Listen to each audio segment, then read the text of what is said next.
జగిత్యాల జిల్లా కేంద్రంలో మాజీ మంత్రి జీవన్ రెడ్డి ప్రెస్ మీట్ నిర్వహించారు. సందర్భంగా ఆయన మాట్లాడుతూ 42% రిజర్వేషన్లు పొందడం బీసీల హక్కన్నారు.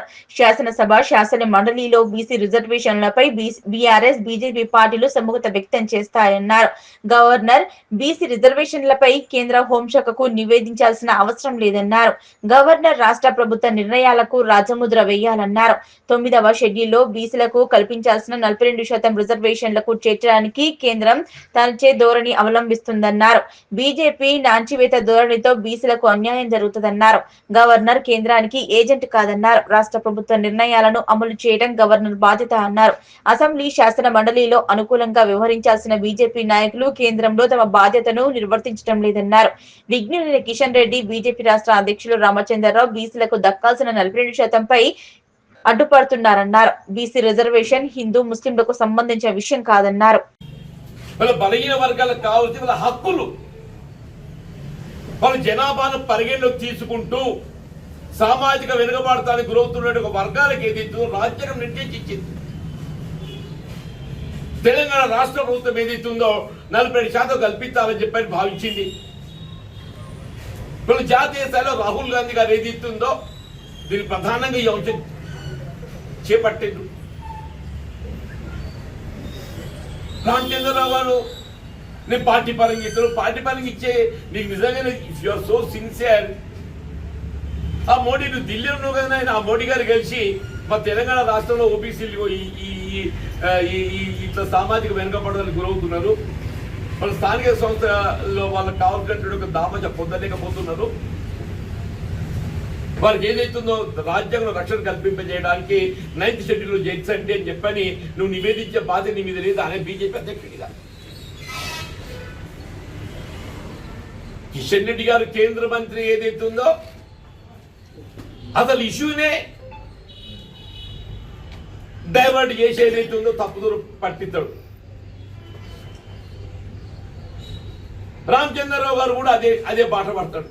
ఆయన ఒక బాట, ఈయన ఒక బాట, ఇద్దరు కలిసి ఎక్కడికి వచ్చేది ఉందో ఏ విధంగా దీన్ని మనం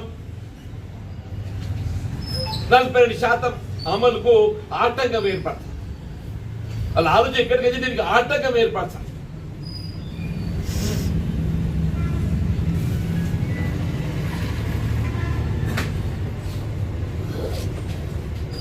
వీళ్ళ బలహీన వర్గాలకు ఏదైతే సామాజిక వెనుకబాటుతనానికి గురవుతున్నటువంటి వర్గాలు వాళ్ళ 42% రిజర్వేషన్ అనేది వాళ్ళ హక్కు అని చెప్పి అంటుంది.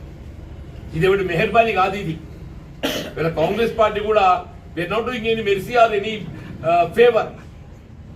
వాళ్ళ హక్కులు వాళ్ళకు ఇంతవరకు కల్పింపజేయడానికి ఎవరు ముందుకు రాలేదు. వీళ్ళ కాంగ్రెస్ పార్టీ ముందుకు వచ్చి రాహుల్ గాంధీ గారు ఏది ఇస్తుందో ఆలోచించి, వీళ్ళ మోడీ గారు ఏది ఇస్తుందో అన్రిజర్వ్డ్ క్యాస్ట్ గతంలో రిజర్వేషన్ లేకుండానే మోడీ గారు ఏదైతుందో అన్రిజర్వ్డ్ క్యాస్ట్ ఏ విధమైన రిజర్వేషన్ సౌకర్యం పొందలేనటువంటి వారిలో ఆర్థిక వెనుకబడదని గురవుతున్నటువంటి వారు కూడా ఉన్నారు. వాళ్ళ గురించి నేను మరి ఏదైనా ప్రత్యేకమైన సౌకర్యం కల్పింపజేయాలని చెప్పని ఈడబ్ల్యూఎస్ ఆయన రూపొందించి, మోడీ గారు రూపొందించింది ఏంటి? ఏ విధమైన రిజర్వేషన్ సౌకర్యం పొందలేకుంటున్నటువంటి యొక్క వర్గాలు, లెట్ దెమ్ ఎనీబడి, ఒక వర్గం పేరు చెప్తే వాళ్ళు ఫీల్ అవుతారు. అట్లా కాకుండా ఏ విధంగా రిజర్వేషన్ సౌకర్యం పొందలేనటువంటి ఒక వర్గాలు ఎవరైతే వాళ్ళ దానిలో ఆర్థిక వెనుకబడతానికి గురవుతున్నటువంటి వాళ్ళు కూడా ఉన్నారు. వాస్తవం. నేను వాళ్ళ గురించి కూడా నేను ఆలోచిస్తానని చెప్పి వాళ్ళ 10% రిజర్వేషన్ ప్రత్యేకంగా ఓవర్ అండ్ అబౌవ్ 100% ఇచ్చింది, రాజ్యాంగాన్ని సవరించింది. మరి ఇక్కడ ఏదైతుందో సామాజిక వెనుకబాటుతానికి గురవుతున్నట్టుగా బలహీన వర్గాలకు ఏదైతుందో రాజ్యాంగబద్ధంగా లభించాల్సినటువంటి కల్పించాల్సినటువంటి రిజర్వేషన్ సౌకర్యం కల్పించడం మీ బాధ్యత కాదని అడుగుతున్నాయి. పార్టీ పరంగా ఎవరైనా ఇస్తారు, నువ్వేంటి ఇచ్చేది? ఏ పార్టీ ఏమైనా పోటీ చేస్తారు,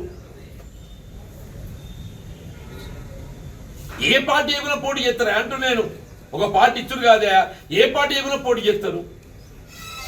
పోయాక అదేదో పెద్దవాళ్ళు రాజకీయ పార్టీలు మెహర్బాన్ చేస్తారు, మేము ఇస్తాం నువ్వేంద్ర ఇచ్చేది. రాజ్యాంగం వాళ్ళకి అవకాశం ఇచ్చింది, ఎవరికైనా పోటీ చేయడానికి అవకాశం ఇచ్చింది. అన్రిజర్వ్డ్ సీట్లలో ఏదైతే ఉందో పోటీ చేసే అవకాశం ఏదైతే ఉందో రాజ్యాంగం ఇచ్చింది. ఒకటిచ్చే మెహర్బానీ కాదు. దయచేసి ఇప్పటికైనా ఏదైతే ఉందో మరి ఇప్పటికే జాప్యం అయిపోయింది. అయితే గవర్నర్ గారు ఏదైతుందో వాస్తవంగా ఇది కేంద్ర హోంశాఖకు నివేదించవలసిన అవసరం లేదు. గవర్నర్ ఇన్స్టిట్యూషన్ ఇట్ సెల్ఫ్ అదొక రాష్ట్ర ప్రభుత్వం యొక్క ఆలోచన విధానానికి చట్టబద్ధత కల్పించేటువంటి ఒక వ్యవస్థ మాత్రం గవర్నర్ వ్యవస్థ. కేంద్రం తాబేదారు కాదు,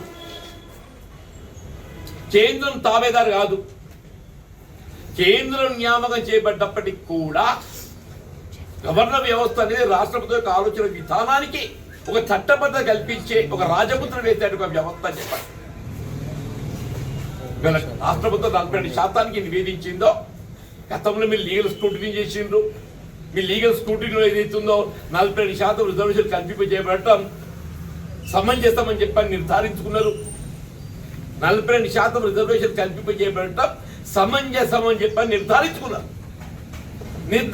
తదుపరి ఏదైతుందో 9th షెడ్యూల్లో చేర్చడానికి కేంద్రం నివేదించి కేంద్రం 9th షెడ్యూల్ చేర్చడం లోపల నాంచివేత ధోరణి అవలంబిస్తుంది. కాబట్టి ఇవాళ దాన్ని మళ్ళీ తిరిగి ఏదైతుందో ఆర్డినెన్స్ రూపంగా ఇవాళ లోకల్ బాడీస్ అమలు చేయడానికి మేము ముందుకు వచ్చి this need not be again refer to union home ministry. దీనికి చట్టబద్ధ కల్పన చేయడం, రాజముద్రలు వేయడం గవర్నర్ గారి బాధ్యత.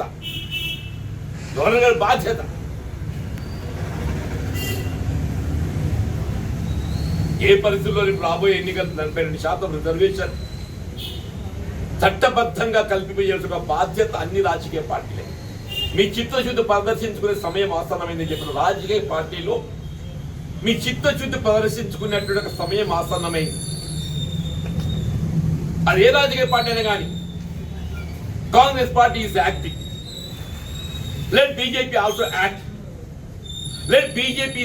యాక్ట్. మీ 9th షెడ్యూల్లో చేర్చడం పై నిర్ణయం తీసుకోవటం జాప్యమైతే నాంచివేత ధోరణి ఇదే కొనసాగిస్తే మీ యొక్క చిత్తశుద్ధి సంగించాల్సి వస్తుంది. ఇలా రామచంద్రరావు యొక్క ఆలోచన ఆయన ఏదైతే మేము పార్టీ పరం కల్పిస్తామని చెప్పని పేర్కొనడమే ఈ అనుమానాన్ని కలిగిస్తుంది. మీరు రాజ్యాంగంలో 9th షెడ్యూల్లో రాజ్యాంగం 9th షెడ్యూల్ చేర్చే కలిగేది నేను ఆ విషయం చెప్పకుండా పార్టీ పరం కల్పిస్తే అనంతో ఈ అనుమానాలు అనిపిస్తున్నాయని చెప్పంటుంది. ఇది ముస్లింల హిందువులకు సంబంధించిన అంశం కాదు. ముస్లింలకు కల్పిస్తున్న రిజర్వేషన్ 4%. వాళ్ళ జనాభా 11% ఉన్నా కానీ ఏదైతే ఉందో వాళ్ళు పొందే రిజర్వేషన్ ఎంత? 4. వాళ్ళు పొందే రిజర్వేషన్ 4. లోకల్ బాడీస్ లో ఆ కేటగరైజేషన్ కూడా లేదు. ఆ కేటగరైజేషన్ వచ్చినప్పుడు ఏదైతే ఉందో ఎవరి దామాష ఎంత అనేది వస్తుంది. కేటగరైజేషన్ లేనప్పుడైతే దామాష లేదు కదా. కిషన్ రెడ్డి గారు విజ్ఞుడు, రాజకీయ అనుబంధాల నాయకుడు, ఆయన సమాజాన్ని తప్పుదో పట్టించే విధంగా ప్రకటన చేయడం కరెక్ట్ కాదు కదా. ఇప్పటికైనా వీళ్ళ భారతీయ జనతా పార్టీ తక్షణమే 9th షెడ్యూల్లో చేర్చబడే విధంగా నిర్ణయం తీసుకొని తమ చిత్తశుద్ధిని ప్రదర్శించాలని చెప్పని రాష్ట్ర ప్రభుత్వం కూడా ఏదైతే వెంటనే, ఎందుకంటే ఇప్పటికే జాప్యం అయిపోయింది. కేంద్రం వచ్చే నిధులు ఆగిపోతున్నాయి. ఎన్నికలు జాప్యం కావడంతో కేంద్రం వచ్చే నిధులన్నీ ఆగిపోతున్నాయి. వీళ్ళ నిధుల విడుదలకు సంబంధించి ఏ విధంగా స్పందించాలనే ఒక బాధ్యత కేంద్ర ప్రభుత్వంపై కూడా ఉన్నది. ఎందుకంటే గ్రామీణ ప్రాంతం ప్రధాన వెలివైపోయిందంటే శానిటేషన్ వర్కర్లు జీతాలు ఇవ్వబోతున్నాయి. చెప్పండి. పారిశుద్ధ్యం కుంటుపడుతుంది. గ్రామీణ ప్రాంతంలో త్రాగునీటి సమస్యలు ఉత్పన్నమవుతున్నాయి.